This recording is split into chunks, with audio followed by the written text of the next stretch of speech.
شکریہ. میں آج اپنی سپریم کورٹ، اپنے 15 ججز سپریم کورٹ، اپنی ساری قوم کی طرف سے، وہ پارٹی جو اس وقت سب سے بڑی پارٹی ہے پاکستان میں اس کی طرف سے، بلکہ اپنی عوام کی طرف سے میں آپ کو آج اپیل کرتا ہوں کہ سارا ملک اب آپ کی طرف دیکھ رہا ہے. یہ تاریخ یاد رکھے گی آپ کا رول. اب تک ہمیں ایسے نظر آ رہا ہے کہ آپ طاقتور کے سامنے آپ آہستہ آہستہ اپنی پاور کنسیڈ کیے جا رہے ہیں، اپنی آزادی کھوئے جا رہے ہیں.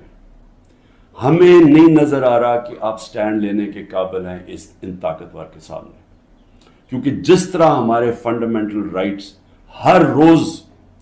میں ہر روز کی اب بات کر رہا ہوں. رات عمر ایوب کے گھر میں گھسے، وہاں سارا دوسری دفعہ گھر میں گھسے، وہ تو چھپا ہوا ہے، اس کا سارا گھر توڑ دیا.